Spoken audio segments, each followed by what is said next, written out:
இன்று சிறிய ரக உணவகங்களில் தான் அவருடைய கலந்துரையாடல்கள் இடம்பெறுகிறது.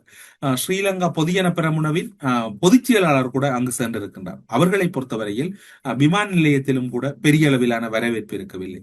அதே போன்று அவர்கள் எதிர்பார்த்தது போன்று உங்களுக்கு ஞாபகம் இருக்கு, கடந்த காலங்களிலும் கூட அவர் சில வெளிநாட்டு பயணங்களை முயற்சி செய்து பார்த்தார். அவரை பொறுத்தவரையில் அவர் எதிர்கால ஜனாதிபதி என்கின்ற அந்த நிலையை தான் உருவாக்க வேண்டும் என்று முயற்சி செய்கின்றார், அல்லது யாரோ ஒரு தரப்பு உருவாக்குவதற்கு முயற்சி செய்கின்றார்கள். ஆனால் அவை இங்கு நிறைவேறாத ஒரு நிராசையாக சென்று கொண்டிருப்பதாக கூறப்படுகிறது. பிரித்தானியாவை பொறுத்தவரையில் சிங்கள மக்கள் ஒரு கணிசமான தொகையினர் வாழ்கிறார்கள். ஆனால் அவர்கள் மத்தியில் கூட இவரால் செல்வாக்கை முன்னிலைப்படுத்த முடியாமல் இருக்கிறது, அல்ல அவர்களை கூட இவர் சந்திக்க முடியாமல் இருக்கின்றது. அவருடைய பாரியாருடன் சென்றிருக்கக்கூடிய சூழ்நிலையில் பல நல்ல காரியங்களை அவர் செய்வதற்கு முயற்சி செய்கின்றார், அல்லது அவர் நல்ல காரியங்களை செய்வது போன்று தன்னை மாற்றிக்கொள்ள முயற்சி செய்கிறார். ஆனால் எவையும் கைகூடவில்லை என்றுதான் கூறப்படுகிறது. நாமல் ராஜபக்சவின் உரை நிறுத்தப்படுவதற்கு பிரதான காரணமாக இருந்தது அந்த பல்கலைக்கழகங்களில் இருக்கக்கூடிய மாணவர் அமைப்புகளுடைய கடுமையான அழுத்தம். ஆனால் அதன் பின்னர் இன்னும் ஒரு செய்தியும் வெளியாகி இருக்கின்றது. நீதியமைச்சர் ஹர்ஷ நாணயக்கார ஒரு தகவலை வெளியிட்டிருக்கின்றார்.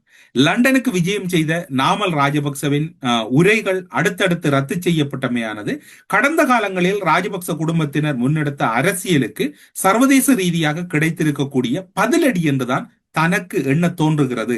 மாறாக நாமல் ராஜபக்ச போன்றவர்கள் இலங்கையில் எத்தகைய அரசியலை முன்னெடுத்தார்கள் என்பதை உலகம் நன்கறியும், அறிந்து வைத்துள்ளது.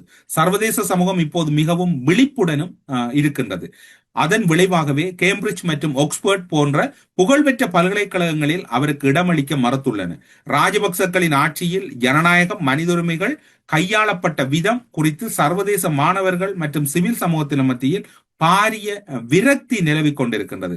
அது மட்டுமல்லாது இந்த அதிருப்தியே நாமலின் உரை ரத்து செய்யப்பட்டமைக்கும் பிரதான காரணமாகும். கேள்விகளுக்கு பயப்படுபவர்கள் அல்லது மற்றவர்களின் கேள்வி கேட்கும் சூழலை உருவாக்காதவர்கள் இத்தகைய உயரிய நிறுவனங்களில் உரையாற்ற தகுதியற்றவர்கள். நாமல் ராஜபக்ச போன்றவர்கள் ஒரு ஜனநாயக நாட்டில் இது போன்ற எதிர்ப்புகள் எழும்போது அந்த நாட்டு கல்வி நிறுவனங்கள் அதுக்கு மதிப்பளிப்பது இயல்பாகும்.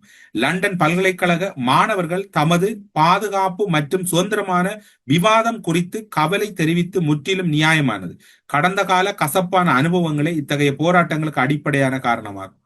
கர்சனானேக்காரர் கூறுகிறார், அது சரியான விஷயம். இவ்வாறானவர்கள் உரையாற்ற அனுமதிப்பது என்பது ஒரு நாகரிகம் இல்லாத வேலை.